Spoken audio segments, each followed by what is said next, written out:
हमने एरे की दो वैल्यूज़ को स्वैप करना देख लिया था लास्ट टाइम। अब हम लोग देख रहे हैं एरे को सॉर्ट करना, बबल सॉर्ट के थ्रू एरे को सॉर्ट करना। सॉर्ट करने का मतलब ऐसे असेंडिंग या डिसेंडिंग ऑर्डर में, एक ऑर्डर में सारी वैल्यूज़ को प्लेस करना। यूज़र चूँकि रैंडम वैल्यूज़ दे रहा है, रैंडम वैल्यूज़ वो कुछ भी इनपुट में दे सकता है।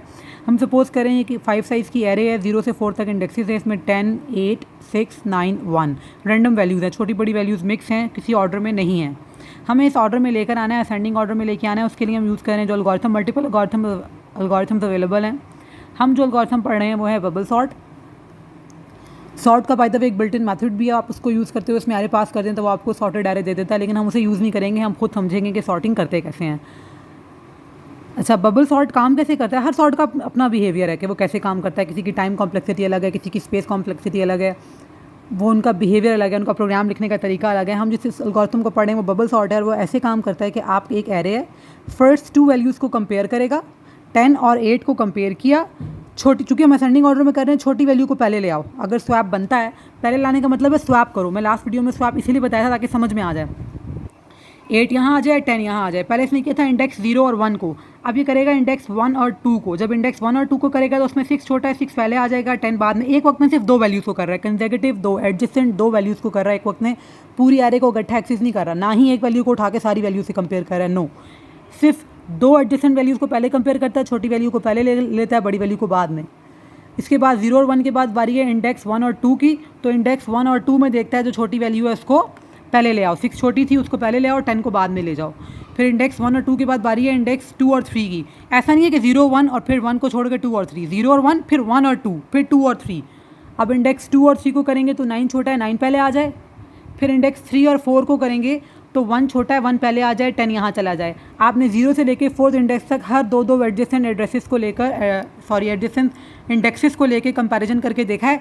रिजल्टेंट एरे कुछ ऐसा बना है, सारी 2 वैल्यूज़ को कंपेयर कर लिया, रिजल्टेंट एरे ऐसा बना है। ये एरे अभी भी सॉर्टेड नहीं है, कंप्लीटली सॉर्टेड नहीं है, लेकिन जो सबसे बड़ी वैल्यू है वो किसी भी पोजीशन पे हो, यहाँ पहले पोजीशन पे थी, वो किसी भी पोजीशन पे हो, वो बबल अप होकर अपनी एक्चुअल पोजीशन पर आ जाती है।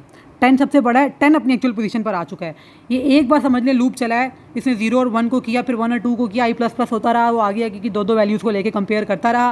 ये पूरा लूप कंप्लीट होने पर, ये पूरा, इसे कहते हैं पास, ये पास 1 हुआ है। पास 1 कंप्लीट होने पर, PASS पास 1 कंप्लीट होने पर ये सॉर्ट नहीं हुआ, लेकिन सबसे बड़ी वैल्यू बबल अप होकर अपनी एक्चुअल पोजीशन पर आ चुकी है। अब दोबारा से यही काम करें, फिर से 0 और 1 इंडेक्सेस को करेंगे। अभी हम सिर्फ देख रहे हैं मैनुअली कि ये काम होता कैसे है, फिर इसका प्रोग्राम भी देखेंगे अभी। अब फिर इंडेक्स 0, फिर से वापस वही काम शुरू करें, फिर से वो लूप दोबारा चले, दोबारा से वो यही काम करेगा। इंडेक्स 0 और 1 को करें, 6 छोटा है, 6 पहले आ जाए, 8 बाद में। बाकी एरे एज इट इज रहेगी क्योंकि एक वक्त में 2 इंडेक्सेस को ले रहा है, इन दोनों को लेगा। 8 ऑलरेडी छोटा है, 9 बड़ा है, तो यहाँ कोई स्वैप नहीं होगा, कंपैरिजन वो करेगा। उसे क्या पता कि वैल्यू छोटी पहले है कि बड़ी पहले है, छोटी वैल्यू को पहले लेकर आना है। तो आप कंपैरिजन करें 8 और 9 का, लेकिन 9 वैल्यू बड़ी थी, 8 छोटा ही था, ये अपनी पोजीशन पे ऐसे रहेंगे, कोई स्वैप नहीं होगा। अगला 2 इनका कंपैरिजन होगा, 1 पहले आ जाएगा, 9 बाद में। फिर अगला इनका कंपैरिजन होगा, ये 10 था, यहाँ भी 10 बड़ा है, 10 वहीं रहेगा, 9 यहाँ हो गया। अगले पास में सारी वैल्यूज जो कंपेयर की हैं सॉर्टेड अभी भी नहीं है, देख ले 1 सेंटर में, लेकिन second highest value bubble up होकर अपनी एक्चुअल पोजीशन पर आ गई है। पास 2 में दोबारा लूप चलने पे क्या हुआ है, पास 2 में सेकंड वैल्यू अपनी एक्चुअल पोजीशन पर आ गई है। फिर से दोबारा पास चलेगा, ये 2 कंपेयर होंगे, फिर ये 2 कंपेयर होंगे, थर्ड हाईएस्ट अपनी एक्चुअल पोजीशन पर आ जाएगी। ये जो एक बार पास पूरा चला, लूप चला, उसके बाद दोबारा से लूप को फिर से चलाएं और फिर से लूप पूरा चले, फिर से एक बार लूप को चलाएं और लूप फिर से पूरा चले, जब तक कि ये पूरा सॉर्ट नहीं हो जाता।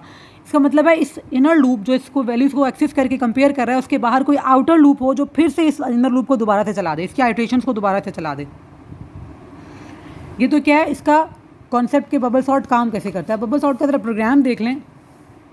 हम अज्यूम कर रहे हैं कि 8 5 4 1 3 एक 5 साइज़ का एरे डिक्लेयर किया हमने, यूज़र से उसमें इनपुट ले लिया। इनपुट लेने का तरीका इसलिए यहाँ पे प्रोग्राम नहीं लिखा कि आपको फॉर लूप वगैरह के थ्रू इनपुट लेना, मैं ऑलरेडी बता चुकी हूँ एरे में, ये कमेंट में लिख दिया। आप यहाँ पे प्रोग्राम कंप्लीट करने के लिए इनपुट लीजिएगा। हम अज्यूम कर रहे हैं कि कुछ ऐसी वैल्यूज यूज़र ने दी हैं। एक लूप है जो आई से स्टार्ट हुआ है, आई इक्वल्स टू 1 है, 0 नहीं है, 1 है। आई लेस देन एन, एन है, चूँकि यहाँ पे साइज़ 5 है तो आप 5 लिख दीजिएगा। लेस देन 5 का मतलब है इंडेक्स 4 तक चले। आपका साइज़ अगर आपने 10 साइज़ के लिए है तो लेस देन 10 लिख दीजिएगा। अच्छा जी, इस फोर लूप के साथ एक इनर लूप और इसके अंदर लगा हुआ है, जहाँ पे स्टार्ट हो रहा है J0 से जे चल रहा है जे लेस देन एन माइनस आई। इस वक्त आप एन माइनस आई वाली बात को छोड़ दें, लेस देन एन वाली बात तो समझ में आ रही है। इतना समझ लें कि लेस देन एन है, क्योंकि 4 इंडेक्सेस हैं तो लेस देन 5 चले। और जे प्लस प्लस, जे है 0, जे प्लस 1 है 1, जे 0 है, 0 पे क्या वैल्यू है 8। मैं कहूँ एरे के, ये ए डबल आर वाला एरे है, यहाँ पे मैंने सिंगल ए लिख दिया, आपको यही समझिए वही वाले एरे की बात हो रही है। एरे के 0 इंडेक्स, जे भी 0 है, 0 इंडेक्स पे है 8। क्या 8 जो पहले है वो जे प्लस 1 5 से बड़ा है? यस, 8 5 से बड़ा है। आप स्वैप कर दें। स्वैप की ये 3 लाइन समझाने की जरूरत इसलिए नहीं है कि पिछली वीडियो में समझा चुकी हूँ, नहीं क्लियर तो उसको जाके देखें। ये 8 और 5 को कर दे स्वैप, तो वैल्यूज़ कुछ ऐसे आ जाएंगी कि पहले आ जाएगा 5, फिर आएगा 8, बाकी एरे एज इट इज़ है, उसको छेड़ने की ज़रूरत नहीं है। ये एक बार आइट्रेशन चली, वापस ऊपर गया, जे प्लस प्लस हुआ, जे प्लस प्लस होकर हो गया क्या 1, जे 1 हुआ, 1 पे क्या वैल्यू है इस वक्त? अब ये बन चुका है स्वैप होने के बाद। अब जो स्वैप होने के बाद वैल्यूज़ हैं वही एक्सेस हो रही होंगी, दायरा एरे की लोकेशन की वैल्यूज़ आपस में स्वैप हो चुकी हैं।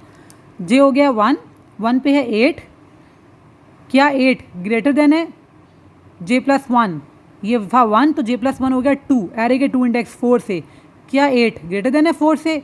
यस, 8 ग्रेटर देन है 4 से। दोबारा स्वैप कर दें, 4 को पहले आना चाहिए, 8 को बाद में आना चाहिए, बाकी एरे एज इट इज़ ही है। फिर ये इन दो को कंपेयर करेगा तो 1 को पहले आना चाहिए और 8 को बाद में, फिर इन दो को करेगा तो 3 को पहले आना चाहिए और 8 को बाद में, बाकी एरे यूँ लिखते रहें। ये भी सॉर्ट नहीं हुआ, लेकिन कुछ पासेस, एक पास कंप्लीट हो चुका है। इसके बाद एक पास कंप्लीट होने का मतलब है ये वाला लूप पूरा हो चुका है, ये लेस देन एन चला है। माइनस आई क्या है मैं भी समझाती हूँ। जब ये पूरा चल गया है एक बार, अब अगली बार जब मैं लूप चलाऊँ तो मुझे लास्ट के 2 इंडेक्सेस को क्या कंपेयर करने की ज़रूरत है? इसको ऐसे समझ लें, अभी जो हमने ये पास किया था 10 बबल अप होकर अपनी एक्चुअल पोजीशन पर आ गया था यहाँ आखिरी आइट्रेशन में पहले पास की।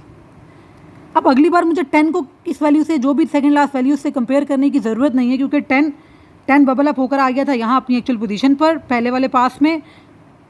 जब ये 10 यहाँ आ गया था तो मुझे अब ज़रूरत नहीं है इस 10 को दोबारा किसी वैल्यू से कंपेयर करने की। क्यों? क्योंकि ये तो अपनी एक्चुअल पोजीशन पर आ गया ना, मैं सिर्फ कंपैरिजन यहाँ तक ही रखूँ, एक कंपैरिजन कम करूँ। अगले पास में 9 पे बबल अप होकर अपनी एक्चुअल पोजीशन पर आ गए तो मैं इन 2 कंपैरिजन कम कर दूँ, मेरा टाइम कम लगेगा। हम टाइम कॉम्प्लेक्सिटी में पढ़ चुके हैं कि कंपैरिजन का भी कॉस्ट है। ये भी ना मुझे कंपेयर करना पड़े, मैं सिर्फ इतने हिस्से को करूँ।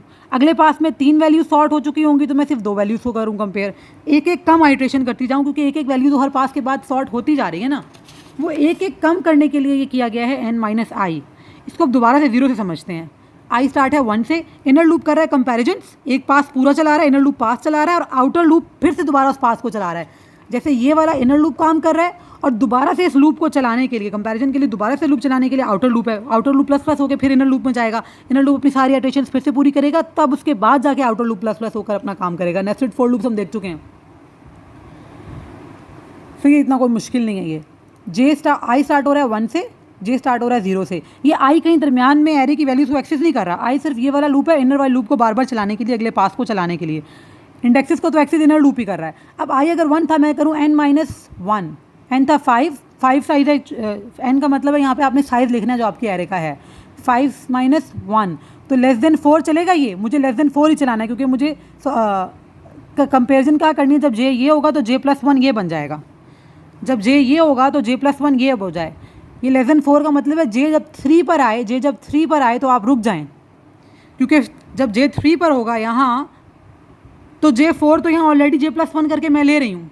अगर मैं इसे लेस देन 5 लिखूँ और ये चले लेस देन 5 यानी 4th इंडेक्स तक भी जाए, तो 4th इंडेक्स तो आखिरी इंडेक्स है। जे अगर ये बनेगा तो इसका जे प्लस 1 क्या है? कुछ भी नहीं है, साइज से एक आगे जाएगा। Array index out of bound की एक्सेप्शन आएगी। मैं इसको आखिरी जे यहाँ तक ना लेकर जाऊँ प्लस प्लस करके, क्योंकि फिर आगे जे प्लस 1 कोई नहीं है। मैं जे को बस यहाँ तक रखूँ ताकि जे प्लस 1 ये बन के कंपेरिजन हो जाए। तो पहली आइट्रेशन में तो ये 5 माइनस 1 4 हो गया। हाँ, लेस देन 4 चलेगा तो जे हो जाएगा 3, जे प्लस 1 करके हम 4 वाले को एक्सेस करके लास्ट कंपेरिजन भी अपनी पूरी कर लेंगे। अगले में आई, जब ये पूरा लूप कंप्लीट हो जाएगा, आई हो जाएगा प्लस प्लस, आई प्लस प्लस हो जाएगा 2। जब आई 2 हो जाएगा, एन तो 5 ही है, फिक्स साइज है। 5 माइनस 2 ये जे को अब क्या चलाएगा? Less than 3। लेस देन 3 पर चलाने का क्या मतलब है? जे जब 2 होगा लेस देन 3 2 है, तभी ब्रेक हो जाएगा। तो जब ये J2 होगा यहाँ होगा तो J+1 करके 3 वाले को एक्सेस कर रहा होगा, लास्ट इंडेक्स को आप अगले कंपैरिजन में अगले वाले पास में एक्सेस नहीं करेगा। तो लास्ट वाले में हमें एक्सेस करने की जरूरत भी नहीं, हमें पता है वो पिछले पास में बबल अप होकर आखिरी वैल्यू अपनी एक्चुअल पोजीशन पर आ चुकी है। फिर जब अगली बार I++ होगा तो ये n-3 हो जाएगा, ये एक और कम चलेगा, बस J ये बनेगा, J+1 आखिरी ये बनेगा, दो को कंपेयर नहीं करेगा। आप ये n-i नहीं भी लिखते तो भी आपका प्रोग्राम ठीक चलेगा, आप पूरा चलेगा। आप फिर J लेस देन n लिखेंगे तब भी चलेगा, लेकिन आखिर की वैल्यूज़ को फिर भी आखिर तक हर बार आखिर तक कंपेयर करता रहेगा। हमें हर बार आखिर तक कंपेयर करने की ज़रूरत नहीं है, क्योंकि हमें इस बात का पता है कि ये बबल अप होकर अपनी एक्चुअल पोजीशन पर सारी वैल्यूज़ बारी बारी आती जा रही हैं, तो जो एक्चुअल पोजीशन पे आती जा रही है उनको कंपैरिजन में देखने की ज़रूरत नहीं है। ये क्या है, बबल सॉर्ट, दो वैल्यूज़ को उठाता है, कंसेक्यूटिव दो एडजेसेंट वैल्यूज़ को कंपेयर करता है, फिर अगली दो एडजेसेंट उठाता है, फिर अगली दो एडजेसेंट उठाता है। एक पास कंप्लीट होने पर पहले एक वैल्यू जो सबसे बड़ी होती है वो अपनी एक्चुअल पोजीशन पर आती है, दूसरे पास में सेकंड हाईएस्ट अपनी एक्चुअल पोजीशन पर आती है। बबल सॉर्ट क्या है, सॉर्टिंग के ढेर सारे तरीके हैं। ये बबल सॉर्ट क्या कर रहा है, ये आपके एरे को सॉर्ट कर रहा है।